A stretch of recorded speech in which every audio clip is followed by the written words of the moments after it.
Hello friends, welcome back to my YouTube channel. Friends, पैसे को एक बैंक से दूसरे बैंक में ट्रांसफ़र करने के बहुत से तरीके होते हैं, मेथड होते हैं, जैसे एनईएफटी, आरटीजीएस, आईएमपीएस, यूपीआई।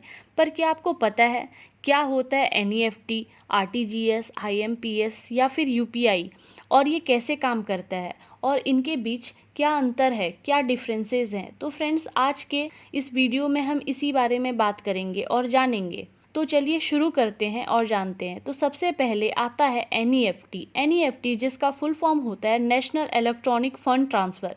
इस फैसिलिटी को नवंबर 2005 में लाया गया रिजर्व बैंक ऑफ इंडिया के द्वारा। इसमें आप अपने बैंक से किसी भी दूसरे बैंक में पैसे ट्रांसफ़र कर सकते हैं। एनईएफटी में ट्रांजैक्शन कंप्लीट होने में 3 से 4 घंटे लग जाते हैं। इसमें आरबीआई के द्वारा कोई भी लिमिट नहीं लगाई गई है अमाउंट में, पर अगर कोई बैंक चाहे तो वो लगा सकता है। ये छूट आरबीआई ने बैंकों को दी है। इसमें आप पैसे ऑनलाइन मोड और ऑफलाइन मोड दोनों में ही ट्रांसफ़र कर सकते हैं। ऑनलाइन मोड के लिए आपको नेट बैंकिंग के वेबसाइट पर जाकर बेनिफिशियरी ऐड करना होगा, फिर आप पैसे को भेज सकते हो। और ऑफलाइन के लिए आपको बैंक में जाकर पैसे को ट्रांसफ़र करना होगा। पहले एनईएफटी वर्किंग डेज में कुछ फिक्स टाइम के लिए ही खुलती थी, पर अब आरबीआई ने इसे 24/7 खोल दिया है। यानी आप एनईएफटी का यूज़ 24 घंटे हफ्ता के 7 दिन कर सकते हो, और ये कोई भी हॉलीडेज़ पे बंद नहीं होती। ये आपको साल के 365 डेज ओपन मिलेगी।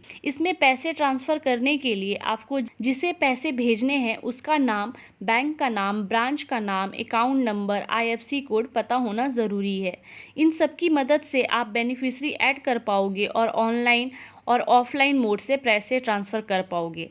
ये था एनईएफटी के बारे में। अब आता है आरटीजीएस जिसका फुल फॉर्म होता है real time gross settlement. RTGS को आरबीआई यानी रिजर्व बैंक ऑफ इंडिया द्वारा साल 2005 में लाया गया।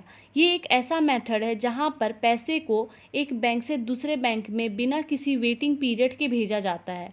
इसमें ट्रांजैक्शन को प्रोसेस करने का रिक्वेस्ट आते ही ट्रांजैक्शन को कंप्लीट कर दिया जाता है। इसमें इंस्टेंट ट्रांसफ़र होता है पैसों का।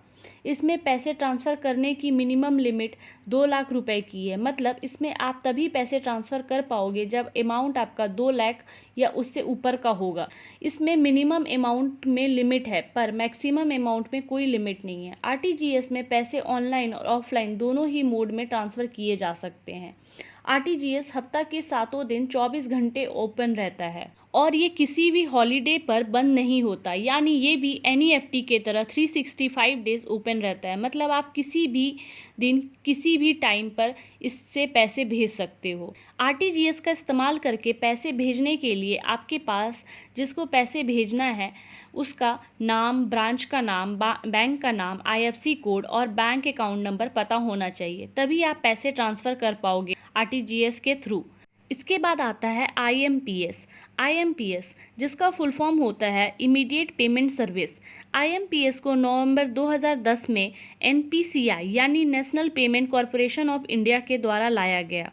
एनपीसीआई एक तरह का संस्था है जो आरबीआई ने बनाया है इंडिया के सभी कैशलेस पेमेंट और डिजिटल पेमेंट को हैंडल करने के लिए। आईएमपीएस में आप रियल टाइम में पैसे को एक अकाउंट से कोई भी दूसरे अकाउंट में ट्रांसफ़र कर सकते हैं।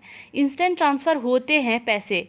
इसमें ट्रांजैक्शन इमीडिएटली कंप्लीट हो जाता है। इसमें आपको ऑनलाइन ट्रांसफ़र करने को मिलता है। आईएमपीएस 24/7 365 डेज खुला रहता है। ये किसी भी हॉलीडे पर बंद नहीं होता। आप कभी भी किसी को भी इसमें पैसे भेज सकते हो। इसमें ट्रांजैक्शन करने के लिए आपके पास एमएमआईडी यानी मोबाइल मनी आइडेंटिफिकेशन नंबर और एमपीआईएन यानी mobile banking personal identification number होना ज़रूरी है। मतलब इसमें आप पैसे मोबाइल नंबर या बैंक के द्वारा दी गई एमएमआईडी के मदद से भेज सकते हो। अब आता है यूपीआई यूनिफाइड पेमेंट इंटरफेस। इसको अप्रैल 2016 में एनपीसीआई ने लाया। यूपीआई का यूज़ करके आप इंस्टेंट पैसे ट्रांसफ़र कर सकते हो किसी भी बैंक में कभी भी। ये 24 आवर 365 डेज ओपन रहता है। यूपीआई करने के लिए आपके पास कोई भी ऐसा एप्लीकेशन होना चाहिए जो यूपीआई सपोर्ट करता हो, जैसे भीम, फ़ोनपे, गूगल पे, पेटीएम जैसे ऐप का इस्तेमाल करके आप यूपीआई कर सकते हैं। आप यूपीआई में एक ऐप में मल्टीपल बैंक अकाउंट्स लिंक कर सकते हैं और उससे ट्रांजैक्शन कर सकते हैं। यूपीआई में आप mobile number, QR code, account number, IFSC code के मदद से पैसे ट्रांसफ़र कर सकते हैं। तो ये था फ्रेंड्स एनईएफटी, आरटीजीएस, आईएमपीएस और यूपीआई के बारे में। आई होप अब आपको समझ में आ गया होगा।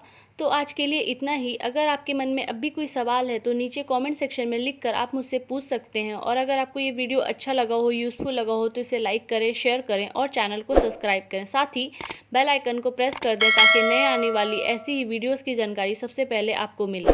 Thank you.